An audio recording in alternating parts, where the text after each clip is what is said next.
नमस्कार, सुस्वागतम, केम छो, आदाबर्स, सत श्री अकाल, Radhe Radhe, कंबागाड़ी, वणकम, खुशामदीद, very good afternoon. मैं अनिल भारद्वाज पीआरएल के अमृत व्याख्यान में आप सभी का स्वागत करता हूं, अभिनंदन करता हूं। I, Anil Bharadwaj, warmly welcome all of you for the 85th PRL का अमृत व्याख्यान। This is also the 10th व्याख्यान of the series of Vyakhyaan which we started on 30th of January this year. After completing our 75 episode series of Vyakhyaan, which we organized every week starting from 4th of August 2021. So this is the 10th Vyakhyaan of PRL Amrut Vyakhyaan 2.0.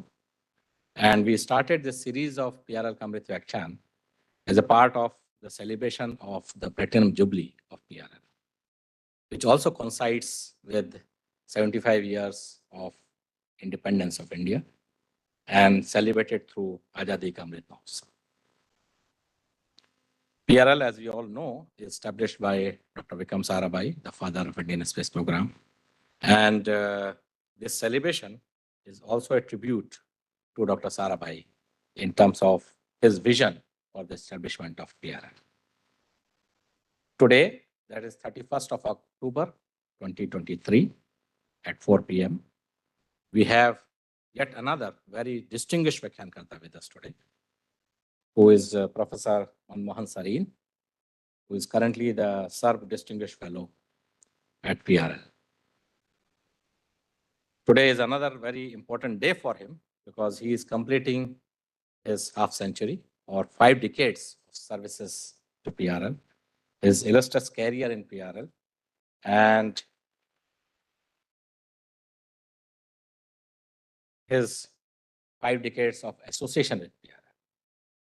And you can see him here, very active, very agile, very dynamic, very energetic, and still contributing to the research of his domain, which is basically marine and atmospheric aerosol chemistry, on which he is going to give his Vyakhyaan.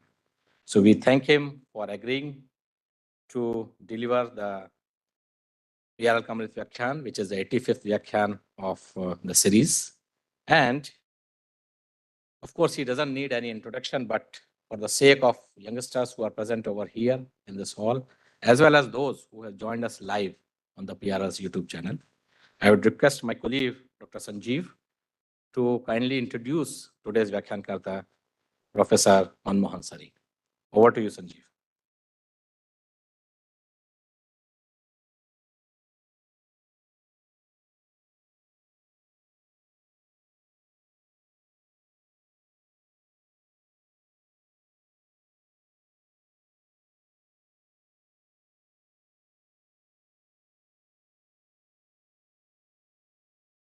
Thank you, sir. Good afternoon to all of you. It's my honor and privilege to introduce to Professor Manmohan Sareen, who is SERB Distinguished Fellow at PRL.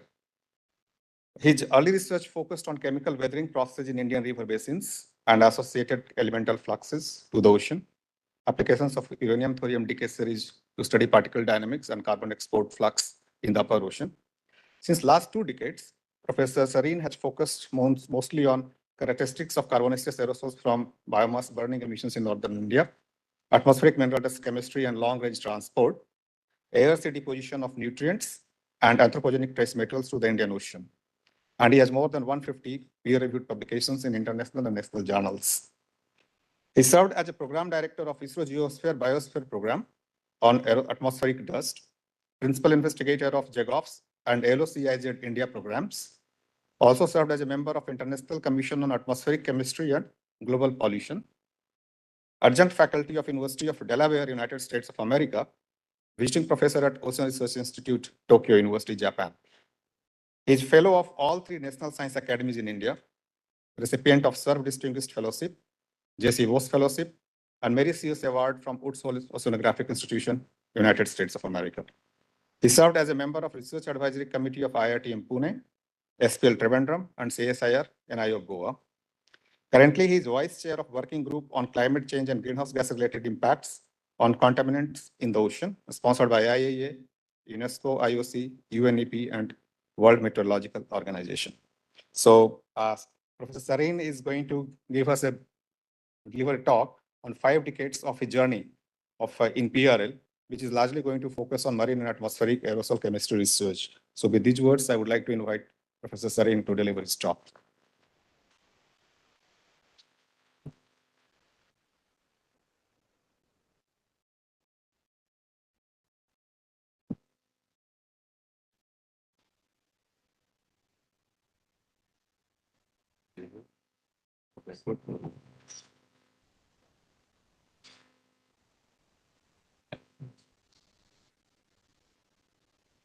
Thank you so much, Professor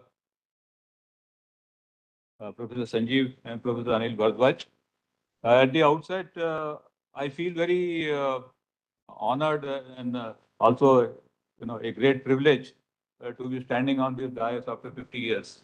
When I came to PRL in 73, 31st October, PRL was going through the Silver Jubilee celebration.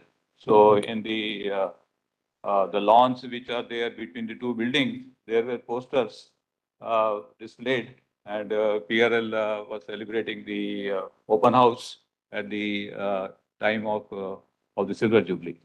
So I have gone through the then Golden Jubilee in 1997, and then Diamond Jubilee in 2007, and very fortunate to see the Platinum Jubilee of PRL in 2022-23.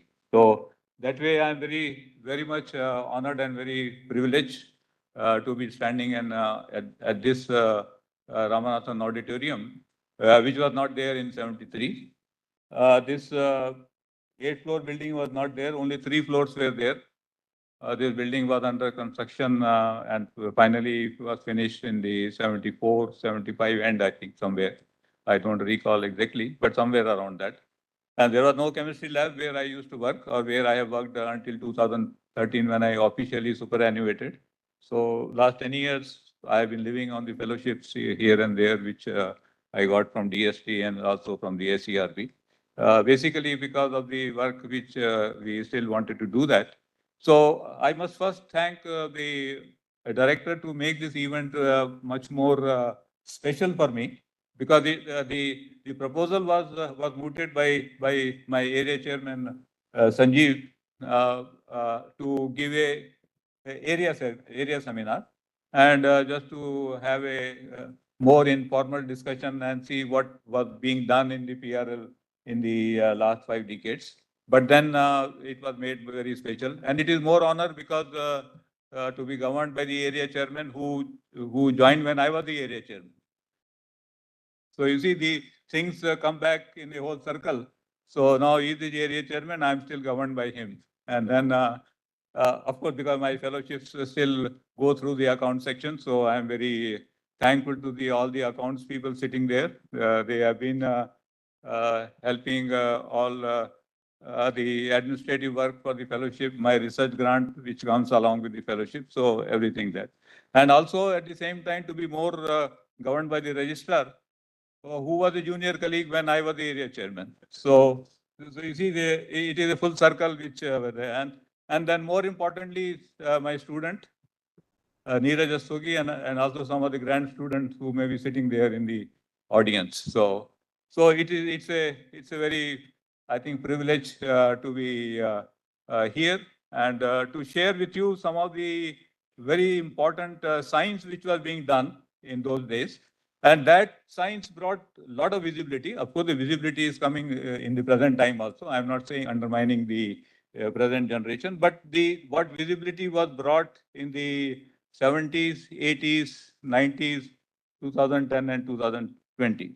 So I will not go into any seminar mode, but I will show you some of the very salient results which we have obtained and which brought us international, national recognition, as a director was saying, that with the to PRL, and PRL become much more visible every day. And that's very something which is very fortunate, I think, legacy which is being carried by the young generation also.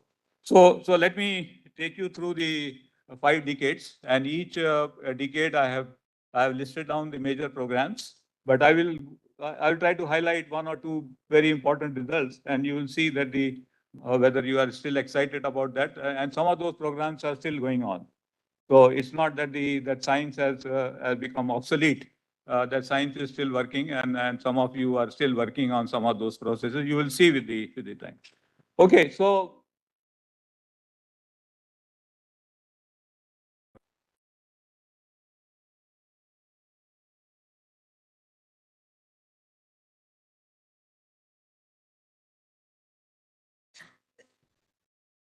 okay, so uh, uh, this is the decade of 1970s, because I came in 73. So I came in 73. So I have started from 73 to 1980. One of the most major program which was going on was the geosex. And I must tell you upfront, here the India did not had any research ships. So we had to look for the opportunity and see how oceanography can be done in sitting by sitting in a place like PRL, where there is no ocean at least close by. So you have to depend on the opportunities which are available.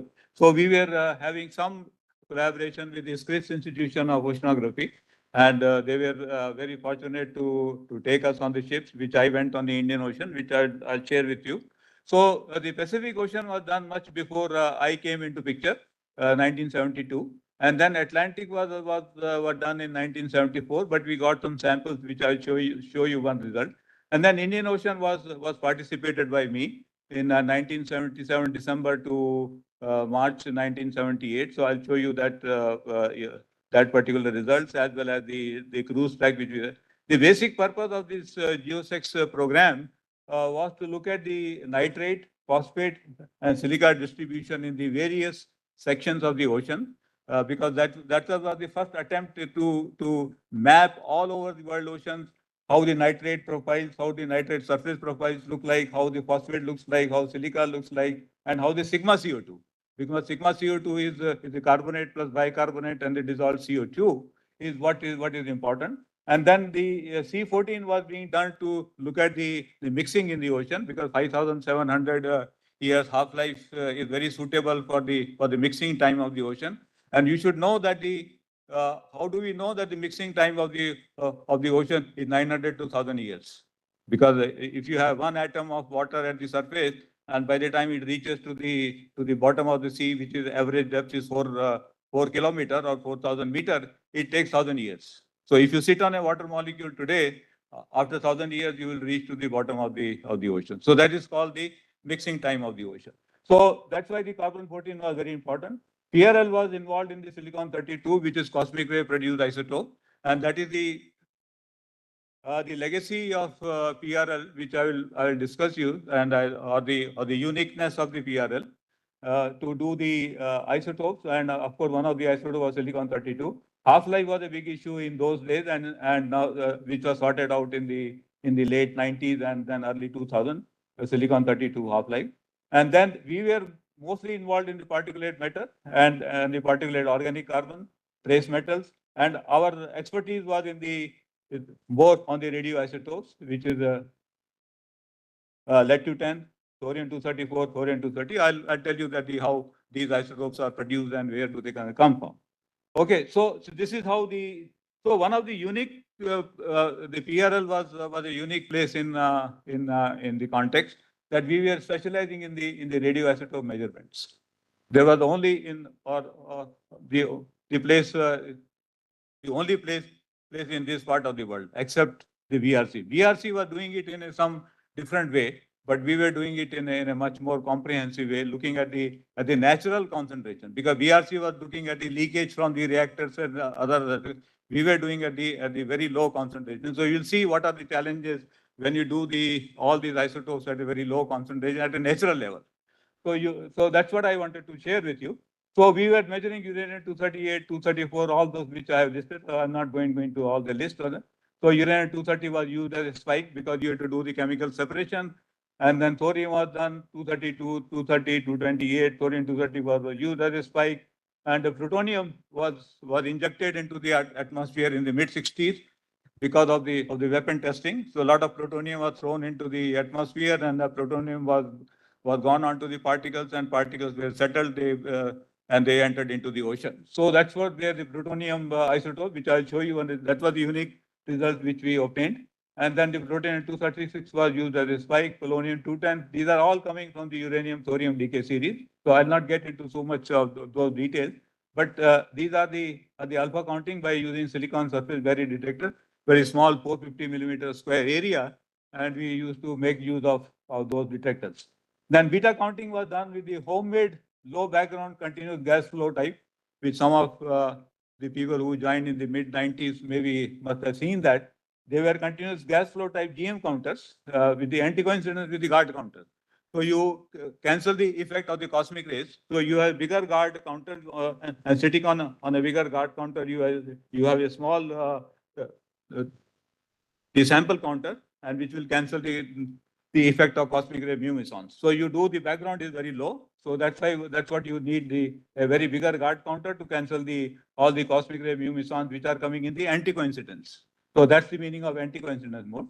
And Q gas was a very fascinating gas which we used to import from US, and it was 98.7% helium and 1.3% isobutane. So, and we used to do this thorium-234 by beta counting, lead-210, bismuth-210, and actinium-228, and all those things. Then we were also using the gas proportional counters for doing the iron-55, which is still measured in some way. And of course, the 4pi Oshger gas proportional counter for the C14. So C14 lab, which was there earlier, now, of course, you have a white collar job because these were all doing the blue collar because you have to go through a lot of chemical work and then do the nowadays you do the carbon 14 by AMS. So we have the facility in Taltej where I sit. Okay, so this is what the radioisotope, which was a unique nest at the PRL. So at the same time, then we also had the gamma counting. So initially, since funds were always a problem, so we had a sodium iodide crystal. Then when we slowly became a little bit more enterprising, then we got the high purity germanium detector, which is well typed, 16 millimeter diameter, 40 millimeter. These counters are still there in the chemistry lab, which I used to work. And then, so we used to do all the radium isotopes, gamma peak of gamma energy of 295. So these are all the matter of detail. But one of the most important thing was to do the lead-210 by 46.5 kV energy. This was a very simple method. And then you could do the lead-210 in the atmosphere or in the seawater or in the rivers by just measuring the 46.5 kV energy. And then cerium-37, which was again a nuclear fallout isotope with a 661 kV energy, and beryllium-7 is cosmic ray produced. Cosmic ray produced 477 and the half-life is 53 days. So these are the tracers which are very important. Somewhere I will come across in my presentation. Okay, so this was the first paper I wrote in 1976. So some of you were probably not born at that time. The simultaneous determination of thorium, plutonium, radium isotopes, lead-210, iron-55, silicon-32, carbon-14. So I will show you how we could measure the plutonium which was injected in the atmosphere and ended up in the ocean. So this was mainly a technique-oriented paper in Analytical Chemica Acta, and the efficient systematic chemical procedure for the simultaneous measurement of these isotopes were developed, and these methods were successfully applied for the isotopes in the oceanic particulate samples and several tons of seawater. So this was the first demonstration that we could do the radioisotopes. So this is now. You see, you have to also keep in mind some of the slides which I'm trying to show you, because some of you are very fortunate now these days with all software Sigma plot and all, any software which you can, we used to have the handmade, XY graph plots, and then Traceman used to trace it. And then we used to take the glossy print of that. That glossy print used to be sent for the publication. So so that's why you see the poor quality, and as I will come to uh, the further decades, you will see the quality of transparencies will improve.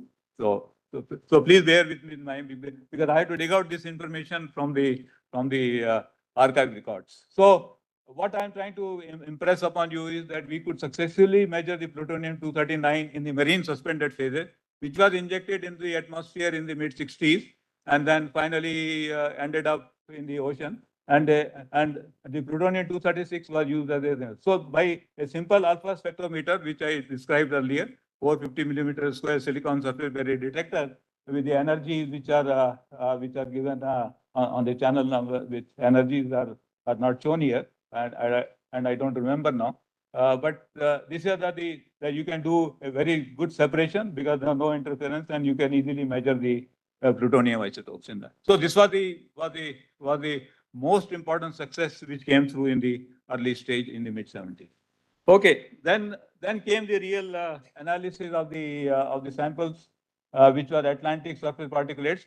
So I told you that we have to depend on the sample availability, because that's how the oceanography was done. No shifts with the India, so you cannot go on your own and take the sample. The first ship came in 1980, Gaveshni, and then 1984 was Sagar Kanya. If some of you have gone on those, and later on, of course, we have some other vessels now. So here, the settling rates and the dissolution in the deep sea. So what was the basic thing was to understand that the organic matter is the major component of surface particulate, and it constitutes about 50% by weight of the total suspended matter. But the other than that, the most important thing is to see the residence time of aluminum silicates in seawater, which was estimated to be 4 years. Now, the concept of time comes only from the radioisotopes. You cannot sit there for 4 years and do the residence time measurements. So you have to use the radioisotope, because clock gets built into that half-life. So half-life, when it's there, clock is there. So that's how you get the time parameter. So that's the important thing which is there. And this was, of course, 1 to 2 orders of magnitude less than which is expected from the Stokes settling velocity of 2 micron particles, because these particles are basically of that size, 2 microns. So they are accelerated settling, and that was largely because of absorbing on the large particle fecal matter. So this is, what I'm trying to briefly do is to tell you the highlights of the work which was done in those, rather than going into full seminar mode. So that's the very important message which came from the study which we were doing. And this paper was again in the 1976 in the EPSL. And in those days, there were no paid journals, so you had to only depend on the journals which are peer reviewed by the reviews, and take 3 months for the post to go. No email and no personal computers. So everything was done by hand and typing and everything. Okay. So this was the track of the Atlantic. The samples were given to us by the colleagues who participated. So just to show you that the entire Atlantic Ocean was covered, North Atlantic as well as the South Atlantic. So that's the samples which came then. Okay, now I'll tell you what was the blue collar job which we used to do. That was the filtering the surface water while cruising between the stations. So that's what you see here. That means each sample was collected from here to here or here to here. So that means that the one line shows you that much of a cruise track was covered to collect one sample. So not only that, then you do the filter medium was 29 centimeter cotton fiber filter, which had the retention efficiency similar to the 5 micron millipore filters which people are using now in the chemistry lab. And water filter was 200 to 40,000 liters. So this was a blue, that's why I call this is a blue collar job. You have to filter so much of water through to get a particulate matter of 0.1 to 3 grams. So it was very big, because you have 50 micrograms per liter is the average concentration in the seawater for the suspended material. So you can calculate how much material you will get. Okay, so when the Indian Ocean track was done, I participated in that, and that's the excitement I will show you. So this was to do the radiochemical investigations of the surface and deep particles of the Indian Ocean. And of course, as I told you, that the only was to go to EPSL and publish that. Now, this is the cruise track. I participated from Bombay. I went to Cairo, and from Cairo, I went to Port Alexandria, which is right here, and then boarded the RV Melville, which is the ship which was belonging to the Scripps Institution of Oceanography. And this was in the December 1978. And then the ship started sailing from Port Alexandria through the Suez Canal into the Red Sea, then into the Arabian Sea. We came to Mauritius. Then we came down to the 60-degree circumpolar current. Sea was very rough, and then came back to Australia, Fremantle Port. That's where I got off. So this was a 60-day long cruise, and that was my first cruise in the 1977-78. But the most interesting thing was to come through the Suez Canal, because the present war which is going on reminds me the somewhat similar situation that time. The Suez Canal is just about no more than about 2 ships wide width you can do it. And you have to cross the Suez Canal at a speed of 2 knots per hour. And it takes about 28 to 36 hours to cross Suez Canal. And on both sides of the Suez Canal, the soldiers were standing with their guns, because during the war, the Suez Canal was filled up. And then it was cleaned again. The reason being the Suez Canal is very important. Otherwise, you have to go around the African continent and come to the Indian Ocean. So that's why the people like to go through the Suez Canal and then come into from the Pacific, Atlantic. From Atlantic, you want to come to the Indian Ocean, you have to go around the corner and then come. Otherwise, you come through the Pacific Ocean through the Mediterranean Sea. So this is Mediterranean Sea. Okay. So this is what was very a long cruise. And then of course some other colleagues went through this cruise, and then I again went to Colombo and joined the same vessel, and then went to Mauritius, and from Mauritius finally the cruise was over. So this took about 3 months of traveling on that. So one of the very important results which we got is to get the settling velocity of the particles. So we measured the thorium-230 on the profiles. So which I'll not get into too much details of that, because thorium-230 comes from the decay of uranium-238 in the water, which I'll somewhere in later on I'll show you that. So thorium-230, as soon as it is produced from the uranium, goes on the particles. So uranium is soluble, thorium-230 is all thorium isotopes are particle reactive. So it gets attached on the particles and gets settled down. So because of the monotone increase of thorium-230, particulate thorium-230, with the depth, we could find out the settling velocity of the further. So this was of the 2.4 into 10⁻³ centimeter per second. So again, the concept which I am saying is that how do you know the time? Time comes only because of the half-life of thorium-230, which is 75,000 years. So unless you bring the clock, you cannot get the time, and that's where what the uniqueness of the PRL was there, to bring the time into the processes of all the geochemical processes which you do that. You bring a radioisotope of the right half-life and try to put the time parameter on it. Okay, so let me now take you to the 1980s, and that was the decade which was dominated by the river studies. This was again something which you may ask the question, why suddenly from the ocean you came back into the rivers, because rivers were dumping a lot of material into the ocean from time immemorial. And in that context, Ganga Brahmaputra are very important, which I'll share with you. And there was no geochemical information which was available. So that's why it was very important. So this was done in the 1980. I went through the field trip, which I'll show you the map.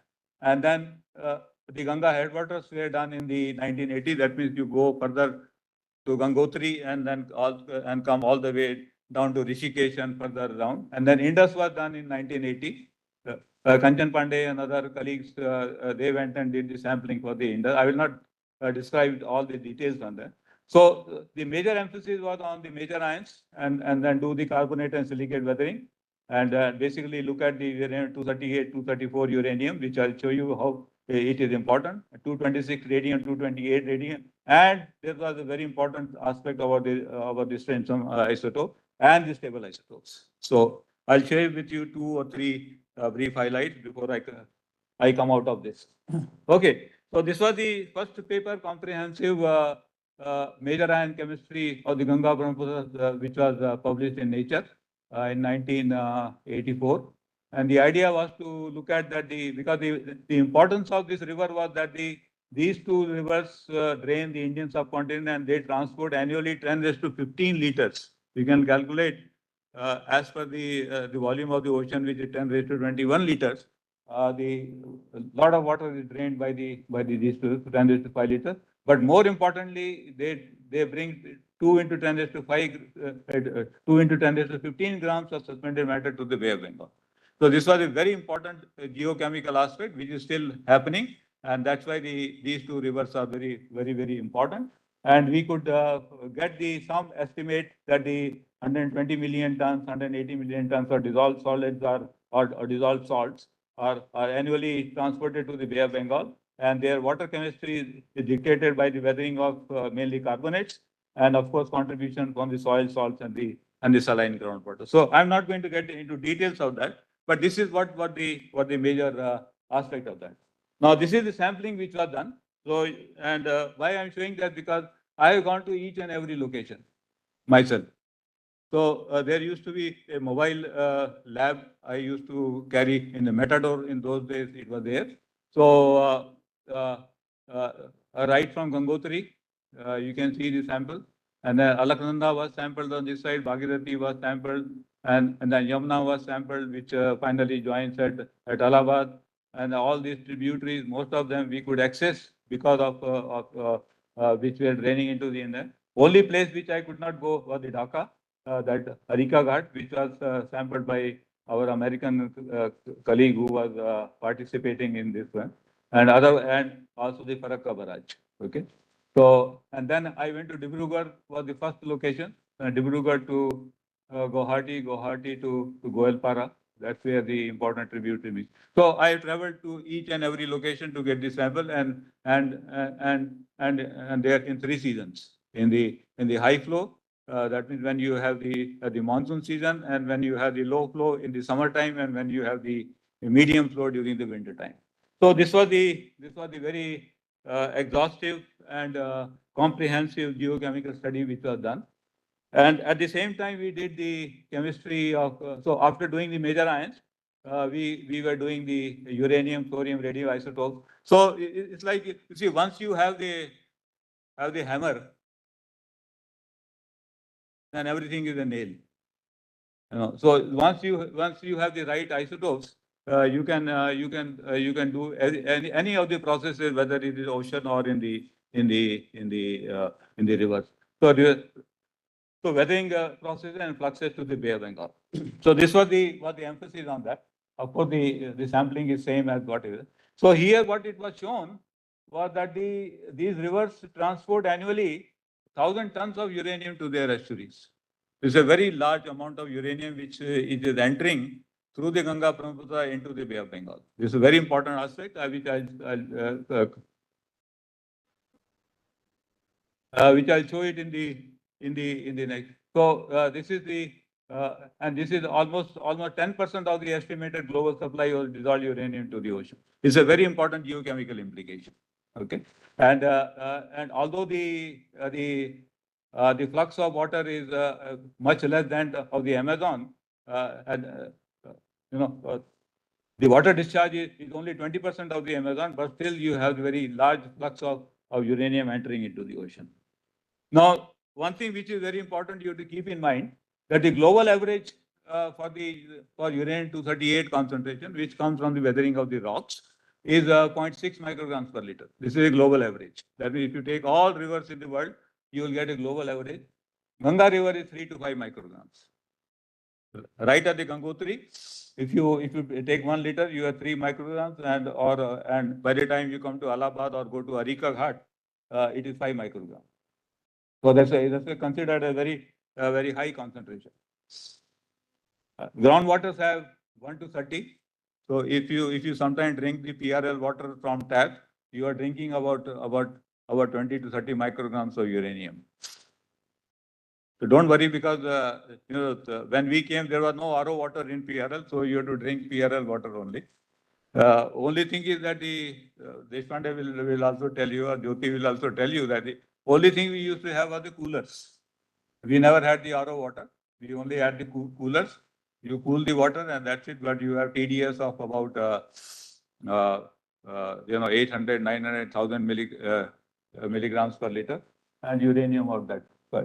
But the most important thing is the uranium concentration, which is so uniformly at 3.3 micrograms. Whether you go to Pacific, whether you go to Atlantic, whether you go to Indian Ocean, it is very precisely fixed at 3.3 micrograms for 35 parts per salinity. That is because the resonance time of uranium is very, very large. 200,000 to 400,000 years. And that remains soluble in the sea. That's why the concentration is so uniform. It's like sodium, more or less. I will not say that, because sodium has, of course, very large residence time, but the residence time of uranium is so large. Okay, so I think I should be able to come out of this.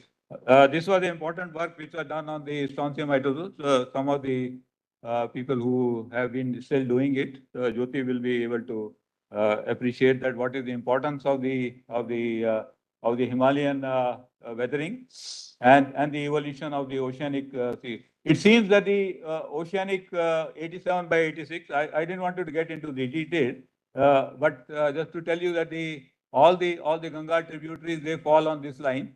So you can see Bhagirathi, Alaknanda, Ganga, Brahmaputra, and then some of the other rivers, and the world average is here. So there is this line, and then there is this line. So the concept is that the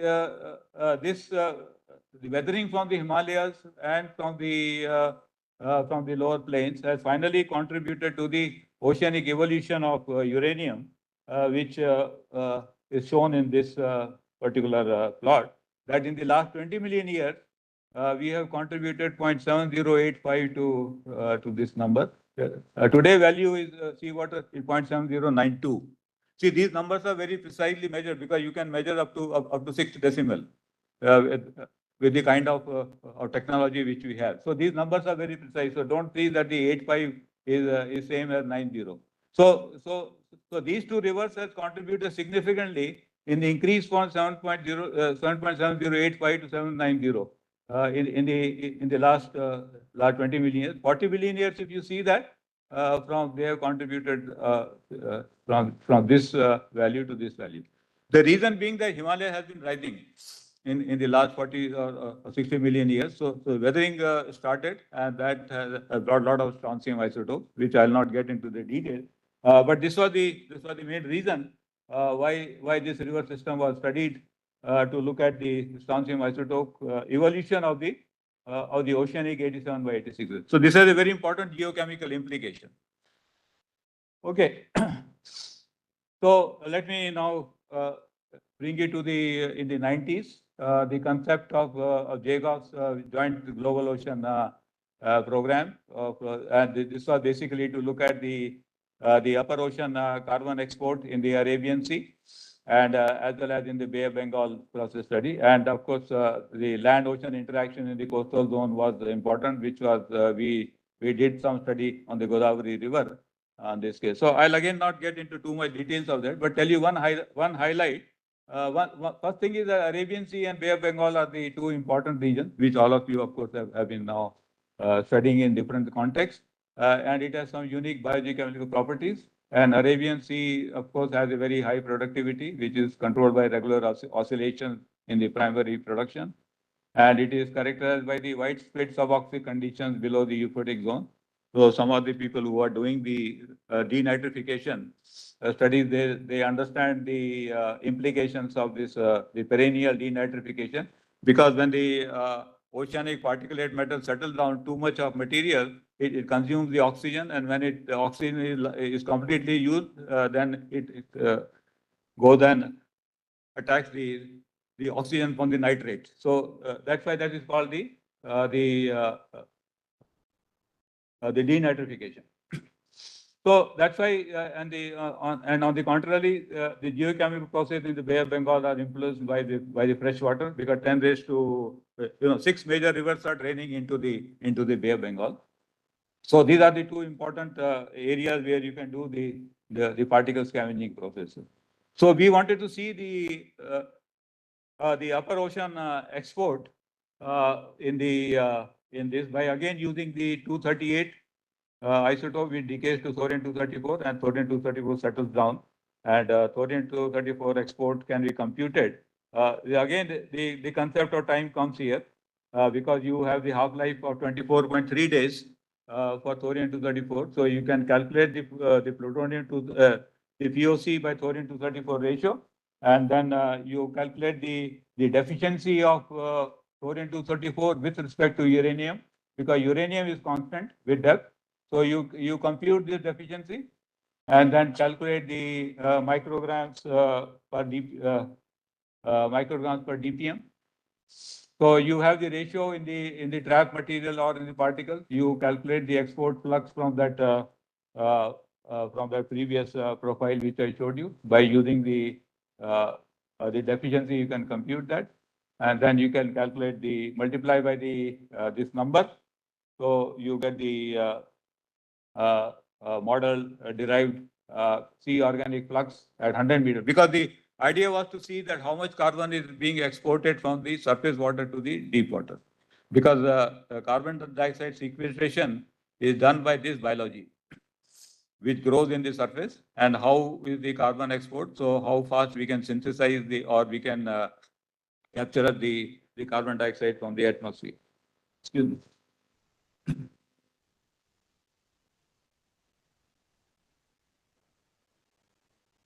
So this was a simple concept, because you have a isotope of right half-life 24.3 days. So you can get the export fluxes in the order of per day, and this is what we calculated, about 15 to 80 millimole of meter square per day. So enhanced export in the North Arabian Sea, which is sustained by monsoon upwelling, convective mixing during late monsoon.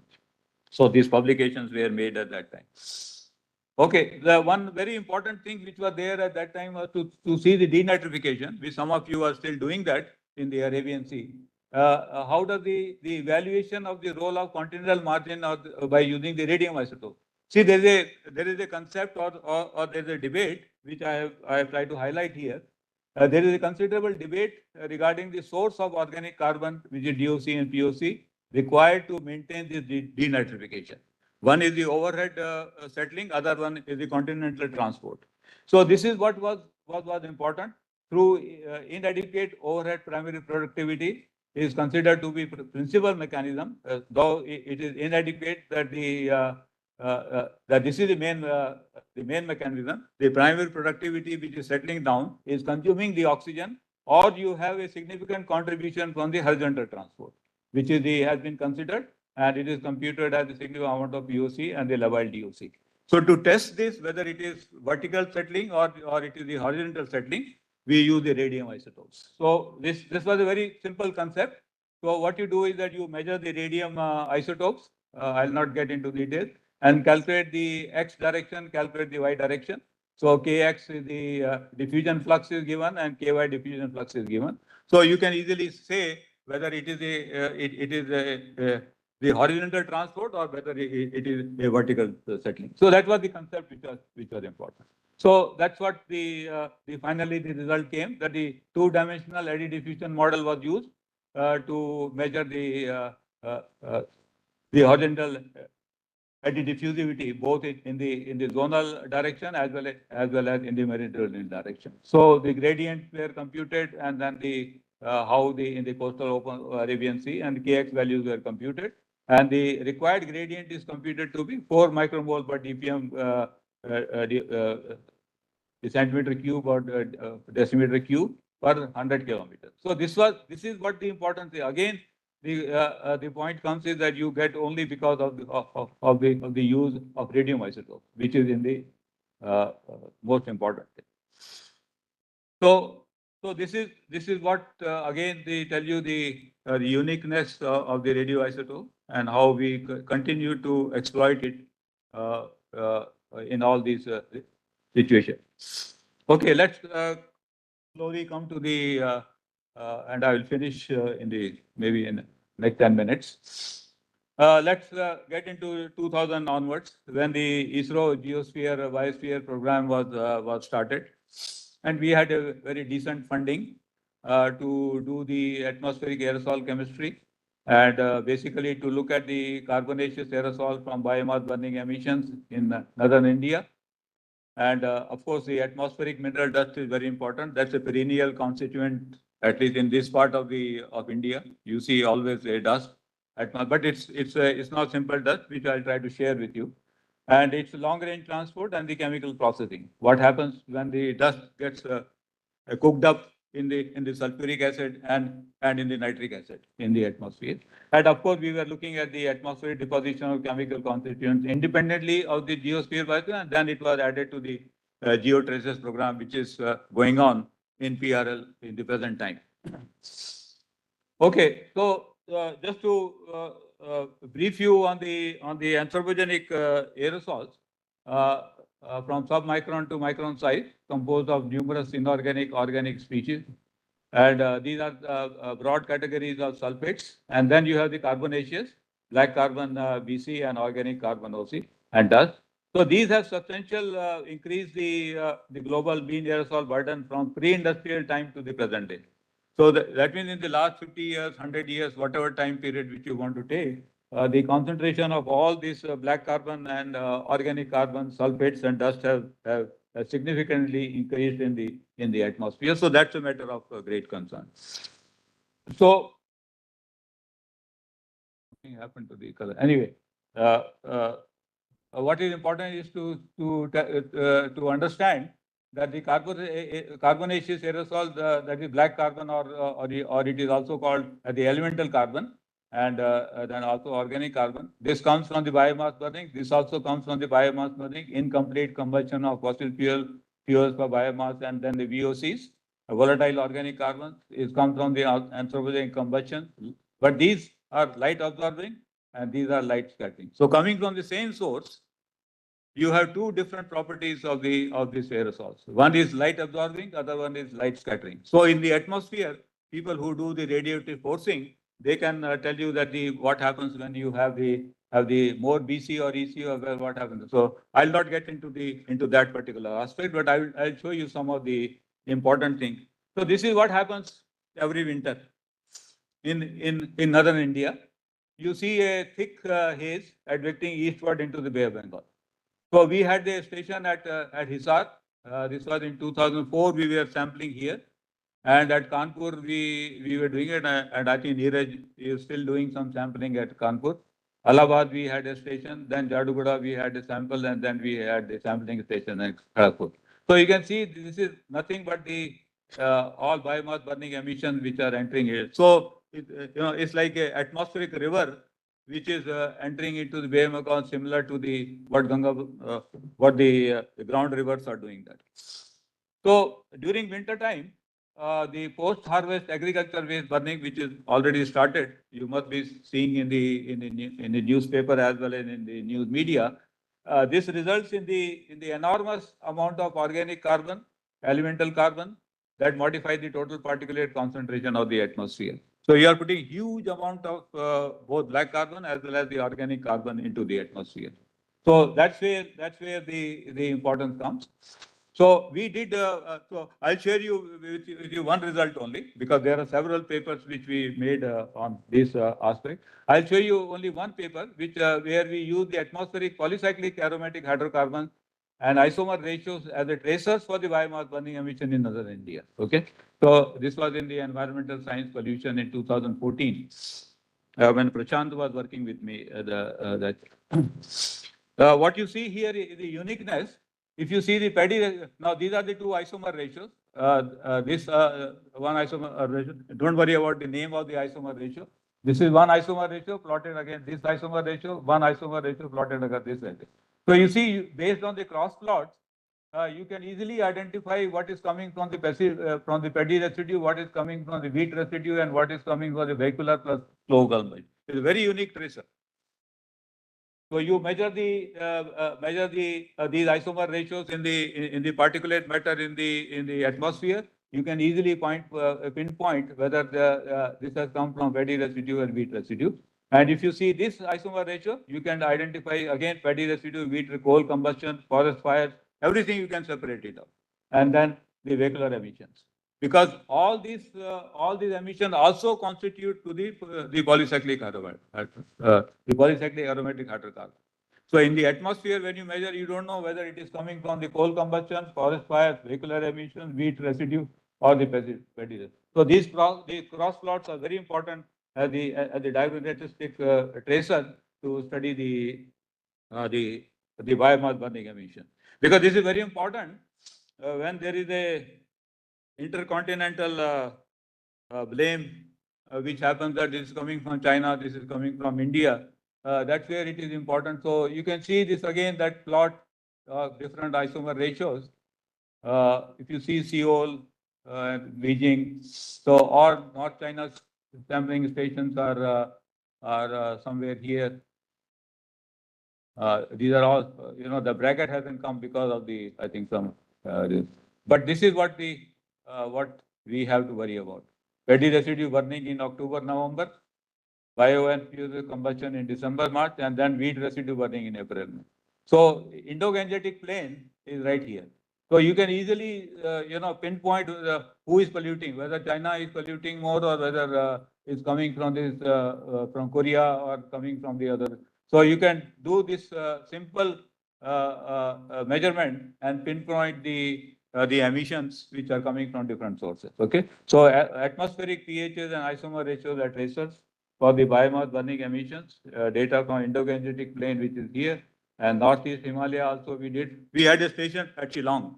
So that's what we were running in the Northeast Himalaya, and then of course the global sites. So this was again the paper which was there in the 2014.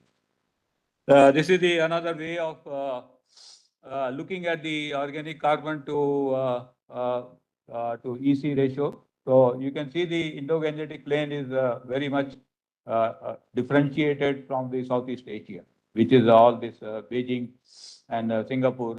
So if you see the data from Patiala, Hisar, Kanpur, that plots here. So by simple OC by EC ratio and non-sea salt sulfate by EC, you can pinpoint what is the contribution from the Indo-Gangetic plain. So that thick haze which you saw, that you can easily try to pinpoint that. Okay, so I'll quickly finish in the next 2 minutes by telling you the atmospheric mineral dust, its long-range transport and the chemical processing. You have to keep in mind that the atmospheric dust chemistry transport is important because it consists of minerals which are quartz, calcite, gypsum, clays, all this, and they have different physical and chemical properties.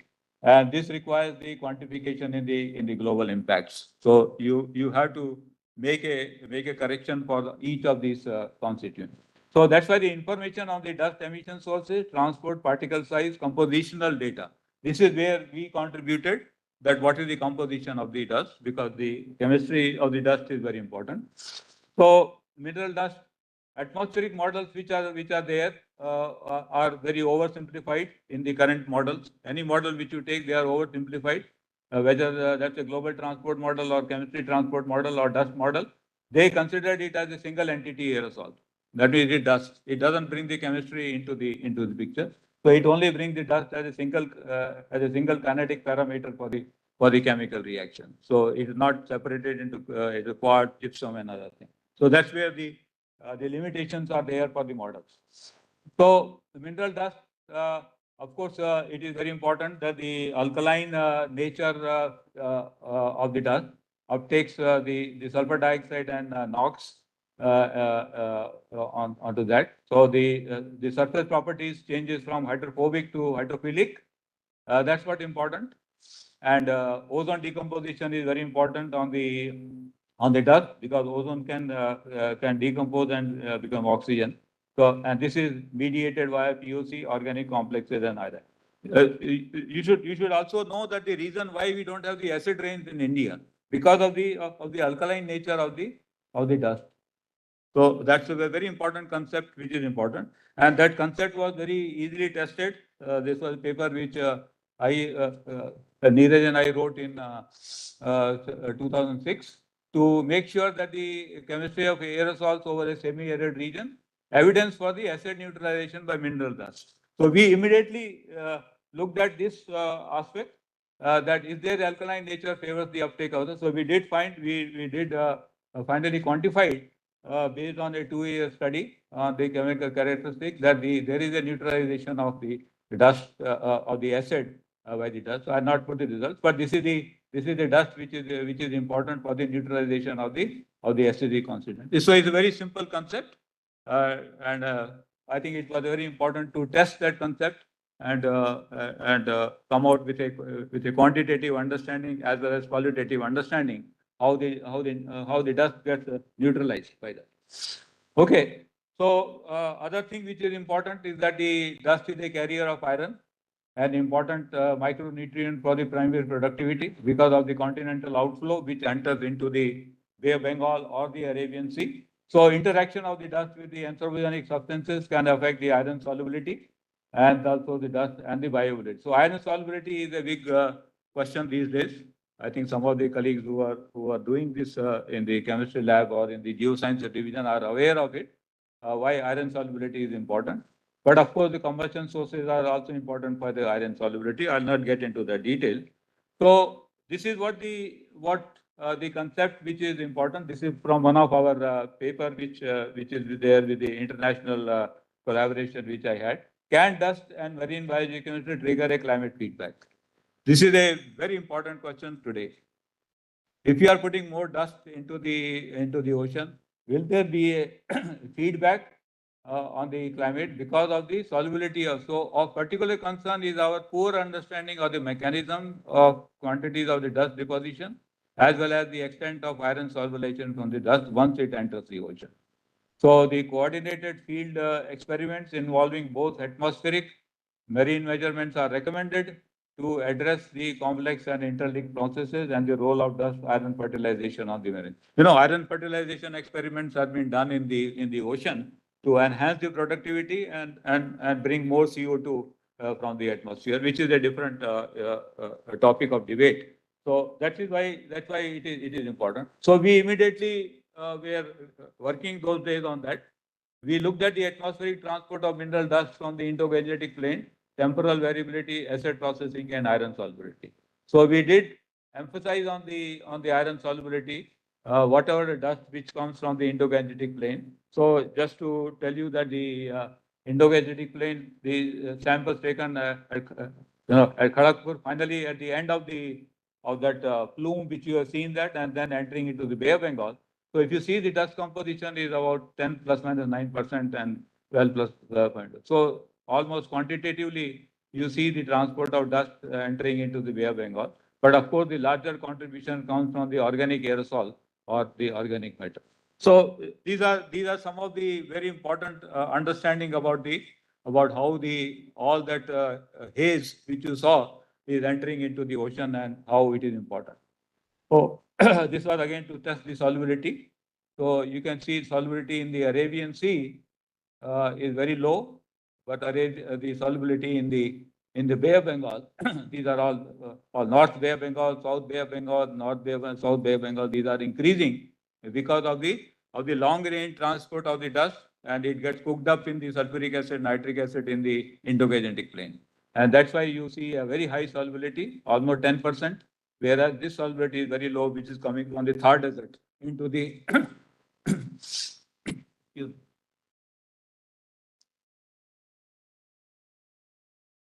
which is coming from the Thar desert into the Arabian Sea. So that solubility is very low. So this is a very significant understanding about the long range transport of the dust. So finally, what is important is that in the Asian regions, high sulfur dioxide we have. So the present estimates of sulfate cooling. See, people think that if you put more sulfate into the atmosphere, you can cool the atmosphere. That's what the experiments were done, and that's called the geoengineering of the climate study. So you put more sulfate in the atmosphere, you can do the cooling. But in the high dust region, you forget this reaction. Calcium carbonate plus sulfuric acid forming calcium sulfate to H2 plus CO2. So fine sulfate becomes coarse. So the overestimating the forcing due to high dust region. So we cannot do the same model studies in the Indian context or in the Asian region because of this high sulfur dioxide, but the reaction with this dust, which is very important. That's why I said that we never have a problem of the acid rains in India, except in very concentrated pockets where you have the industrial sources. So all the sulfate gets neutralized by the alkaline dust. So that's a very important implication. Okay, so this is I come to the conclusion. There is an international group which is called GASAN, joint group of experts on the scientific aspects of marine environmental protection. And I have been a member of this group. Earlier, I was vice chair for this group. Now I may continue to be a member of this group. And this this group is an advisory body to the IMO and FAO and UNESCO, IOC, WMO, UNIDO, IAEA, UN, and UNDP and UN Environment. So these are the nine UN agencies. So we are supposed to be advisory body to this 9 UN agency. And finally, this is the last report which we made, looking at the changing acidity of the global atmosphere, ocean, and its impact on the air stream. Because both are changing. Atmosphere is changing because of the high ammonia or sulfuric acid, and the ocean is changing because of the large uptake of CO2. So you know the concept of ocean acidification, which is very important in these days. So that means the acidity of the ocean also is changing, and acidity of the atmosphere is also changing. So what are going to be the impact on the air-sea exchange, chemical exchange? Because DMS, which I'll not get into it, dimethyl sulfide, comes from the ocean surface. So that's where it is very important. So there is a working group 38 which deals with the atmospheric deposition of chemical constituent to the ocean. So I have been a member of this. So we have been looking for the last several years at this kind of concepts in their mind. Okay, so I think I'll stop here and finally show you that the science was equally important as what the extracurricular activities which were being done in those days. So somewhere you can see I'm sitting here. This was 77, 78. So there were no TV, there were no smartphones. So only thing is you work in the lab, go and play in the guest house club, and then come back and work. So there was no distraction. So that was the only extracurricular activity was to do this or do this. This is a cricket team of PRL around same time period, and you can see I think Harish you can still see here, and then Abhijit Sen was our captain who is in IPL. Rest was unfortunately Dheeraj Gora passed away last year, and this was person from the account. NK Shah, and some of the people you may not be knowing that. This is Krishna Swami, who used to be the manager of our team. So I think it was a fun. This is Krishna Kumar, who was here during the alumni meeting, and then this was again Surjala Sharma. He was in theory. Harish is here, and then of course Dheeraj Gora and Venkat. So there are. So this was, I think, was finally the I would say excitement of the science as well as the excitement of doing the extracurricular and my journey of last 5 decades in PRL. So thank you very much for your kind patience and attention. And I really, as I said in the beginning, I really feel honored as well as very fortunate to be standing here and looking at the colleagues who are also catching up with the age, and some of the colleagues who were joined when I was the area chairman, Sanjeev. So I wish them, all of you, a very, very successful scientific year. So only thing is the three things: work, work, work.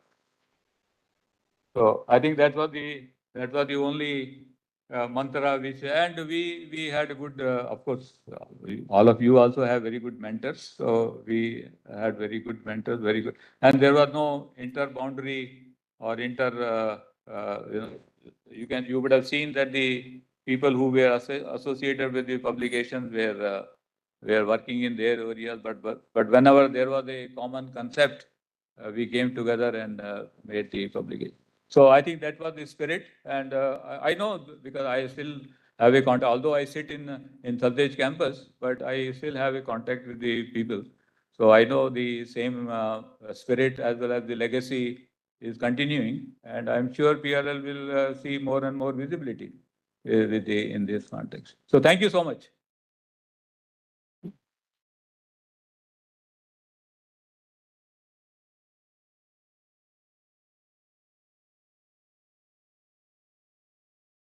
I don't know. I'm supposed to answer some questions. Yeah. So friends, we have now reached towards the ending phases of this wonderful session. And so first of all, we would like to thank Professor M.M. Sareen to give this excellent talk and also to talk about his time spent in PRL, and also these photos, they are wonderful. And so I knew that you used to play football, but you used to play cricket as well. Cricket and tennis. And tennis, Actually, whenever I see our council chairman, Kiran Kumar ji. Kiran Kumar ji, I always tell him, are you still playing tennis or not? He asked me the same question. Are you still playing the tennis? So I said yes, but now because of the commitment, the things have gone. So I think they used to come to our PRL tennis court, and that. So I think the extracurricular activities were as much important as per the science was there. So. Okay, so we will now take up the questions. So we are in the floor is open for the question and answer session. And so first we'll take the questions from the audiences present here, and then take maybe one I did not go into any questions from seminar YouTube. mode specifically because I can't give a seminar after 50 years of what I should decide of. So I highlighted the importance work which was done. So yes. Yeah, Sarin sir, very nice. You can say talk as well as your 5 decade of contribution to the science in PRL. That's one thing, as you told that the global mean of the uranium in the oceans is 3.3, I think. 3.3 micrograms per liter. Per liter. But from this Ganga, Brahmaputra and all these, you told 1,000 ton is being pumped into the Bay of Bengal. So there is no any special distribution in that one? Huh? Because it is pumped into the Bay of Bengal, 1,000 ton annually. Yes. So if something special sampling is done where it is dumped, and then so there is no any special distribution concentration. No. You can actually see some spatial distribution or the because if you go to Bay of Bengal, and first thing is the salinity. Salinity in the surface water because of the high discharge of fresh water is about 30 or 32. It can be depending on the season which you are going there. So if salinity is low, then of course uranium also is concentration is low. But the important thing, what is importance of the uranium is it is so homogeneously mixed in the world ocean. That is what it is more, because it forms a carbonate complex. And that carbonate complex keeps it well mixed in the ocean. So but one very important thing which I forgot, because as I said, I was not giving a seminar. There is a big debate which is there even today. The amount of uranium which is going into the ocean flux and the amount of uranium which is being removed from the oceans are not balancing. Yeah, I heard that. That's what I asked this. Yeah. And that was the reason why we did the river. Whether some people think that there is an overestimate of the source, what is entering into the ocean and what is being precipitated from the ocean. There is an imbalance. because you are overestimating the source or you are underestimating the sink. So that question is still debatable because we know only one sink which is called anoxic sediments, where uranium +6 goes to +4 and gets removed into the sediments. That's a chemistry which is very important. So uranium gets removed. So we tested this in the denitrification zone in the Bay of Bengal, but we could not unequivocally say that that uranium +6, which is a soluble component, gets precipitated to +4, and you can see that. So it is except if you go to anoxic. See, if you go to Black Sea, yes, Black Sea has a very high organic carbon. You see very high concentration and very high concentration in the sediments.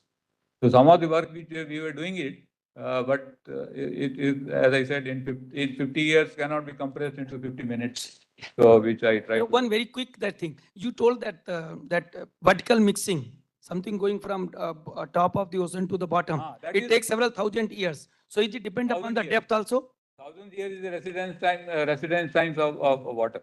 No, so is it depend upon the depth also? Whether deep ocean and shallow ocean says the same thing? It is, you must, in PRL, you must have seen the people talking about the conveyor belt. Yeah.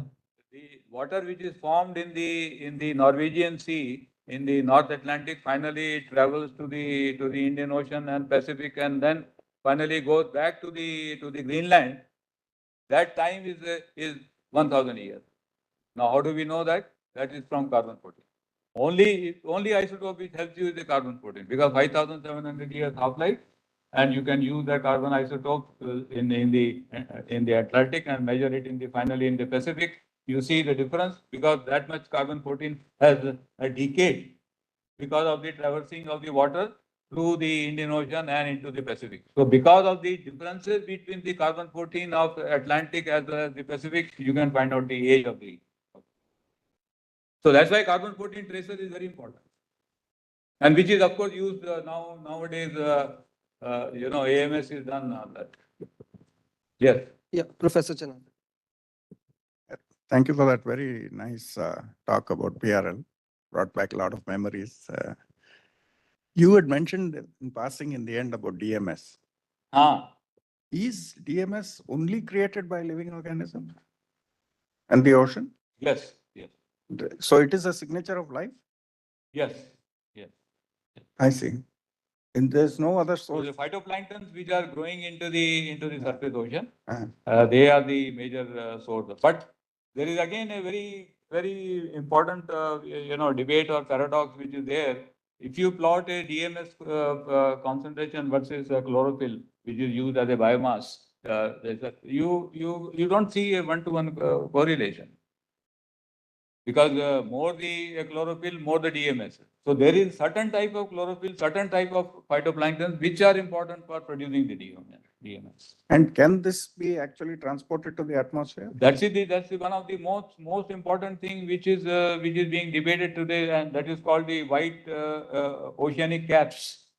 Because over the ocean, you have sulfate aerosols which are coming from the DMS, because DMS goes to DMHSO4 and that finally decays to SO4. Sir, this is getting a lot of attention nowadays in Yes. exoplanets, because Yes. if they detect DMS in the atmospheres Yeah. of exoplanets, That's why then it be a signature That's of why life. I made this statement, na? I made this statement. Impact on the air-sea chemical exchange. So acidity, now oceans are getting acidified because of the more uptake by the of CO2. So pH is already changing from 8.2 is the oceanic pH. It is somewhere close to 8.1. So 0.1 unit change is a very large change for the oceanic, because it's a big buffer, carbon and bicarbonate. You cannot imbalance the buffer. Thank you. But the oceans are getting acidified. There are signatures in the Arabian Sea. Thank you. Thank you, sir. Just one question. I would like your opinion about the big program of Deep Ocean Mission. Of MOES, Deep Ocean Mission. Oh, deep ocean. Yeah. I mean, do you think that is what the right way to go, or there should be, because there is no solid earth component there, and I don't know what exactly is there, even though I was there. So, I mean, it's a political question, but I want, I mean, what way we can get involved in it? I think you see it's a very I think it's very interesting thing, and I cannot also brush aside, and also I cannot just tell you that in a short there is a very important component which of course one way to look at it is what geotraces is doing that. They are looking at some of the hydrothermal fluxes. You are aware of that, isn't it? So they are looking at the hydrothermal fluxes from several point of view, which were there even during the Jacob's time also. The 21° north in Atlantic was a known hydrothermal flux site which was being used for measuring a lot of barium, silica, and all those measurements. But in the deep oceans, I think today even the water masses which are still not well characterized, even if you take a closed basin like Arabian Sea. So there is still concepts which are important to look at that which water masses and how much they have changed over a period of time. So I don't know that is that what you would say deep oceans.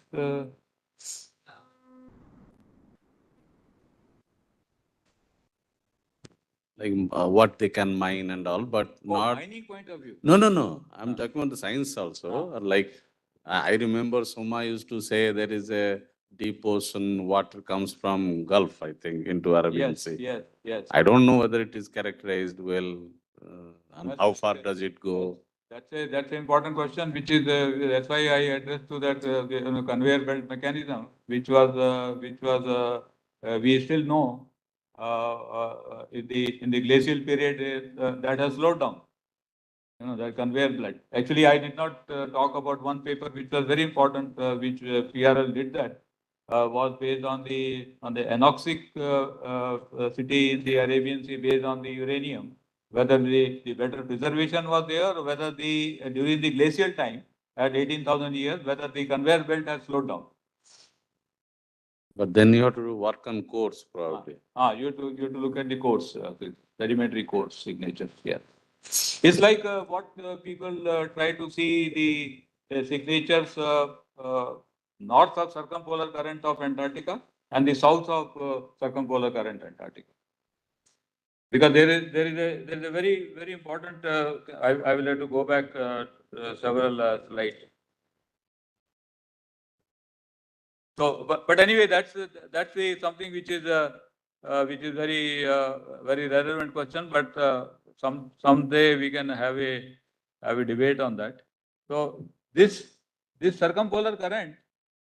Oh, sorry. This circumpolar current is a very important region in terms of productivity, and you see I mean, why very important thing is that during the present time, why Southern Ocean is not productive as it was there during the last glacier. No, that's a question which that's why the iron fertilization experiments were done in the Southern Ocean, but they were not successful to bring the CO2. So, but I still cannot very clearly answer your question because what you meant, but maybe we can have a personal discussion.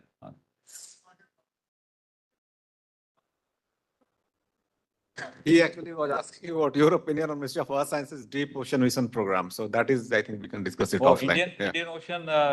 MOES program of Deep Ocean Mission which they have. So, yeah, Indian mission. So anyway, that we can discuss later. So questions from the back of the hall, if there are any? Yeah.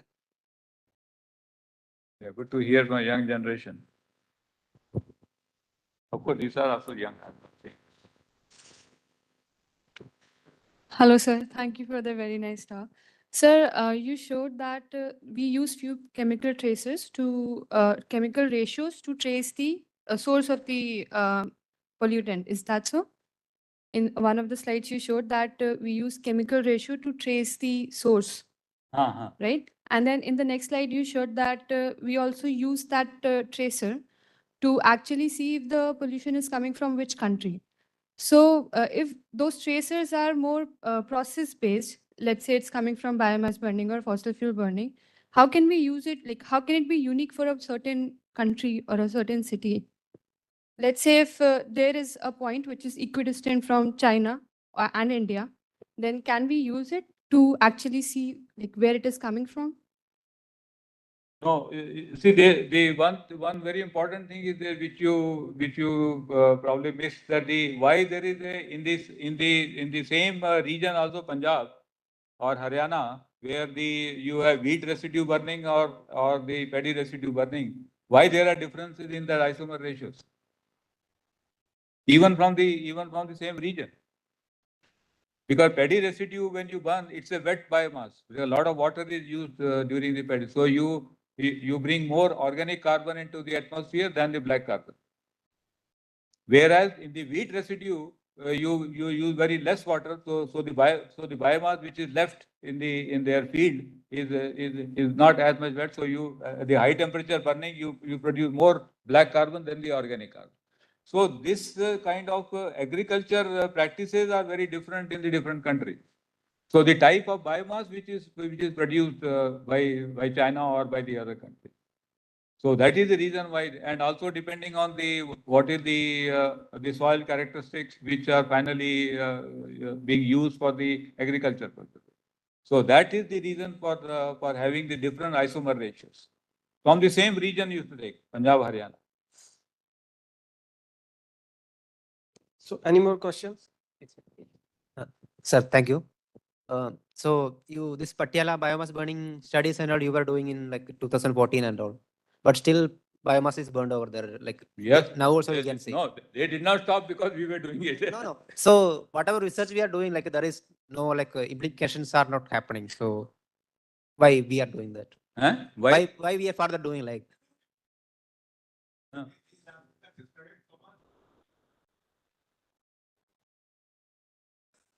Oh, there is a difference in the science and politics, unless you do political science. No, but it has to be implemented, right? It has to be like whoever is there, like. No, you see, these science policies have to be taken by the head of the states. They should say that we are killing the people or killing them, but politics are more important than science, isn't it? You agree or not? Yeah, it's there, but. So the politics drive the science, not the other way around. Science does not drive the politics. So yeah, it's a very because and it has been done for a long time. It has. Yeah. Any more questions?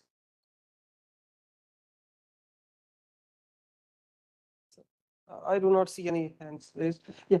So I would like to ask one Sure. question. So you came to PRL at a time when PRL was heavily involved in this polymetallic nodule work. PRL was not involved. So TIFR. Samples to look at the polymetallic growth rate for polymetallic. Are you using?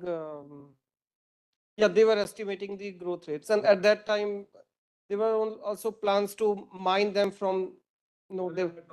No, not the PRL in general, like in India. That was when the Ministry of Earth Sciences came, or DOD, the Department of Ocean Development. They were looking at the mining of the manganese ore.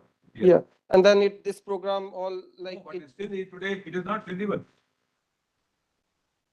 Both in terms of economics and in terms of the available, it's not economical.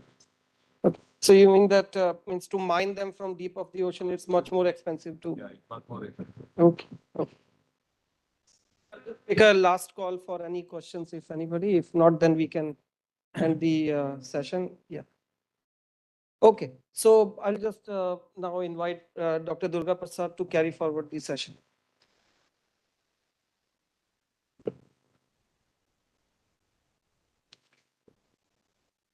Thank you, Dr. Vinit. So now, after listening to a wonderful talk and taking us back in time, so now it is our duty to felicitate Professor Manmohan Sarin. So for this, I invite our director, Professor Anil Bhardwaj, to come on to the dais. And sir, please. Oh, Yeah, Devaj. I am not an outsider. I will also request Professor Sanjeev.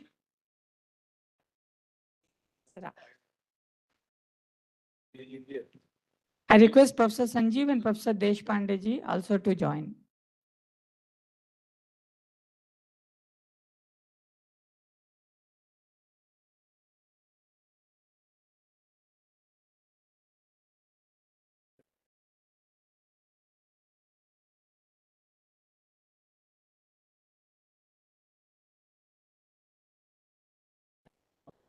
Every morning you get up with the Correctly.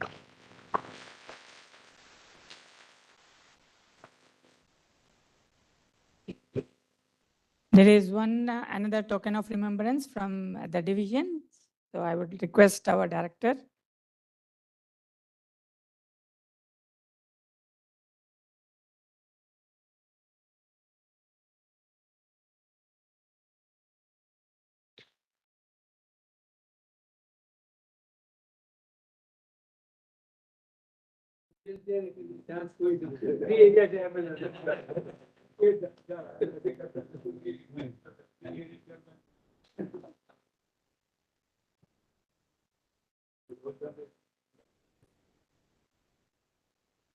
Thank you, sir.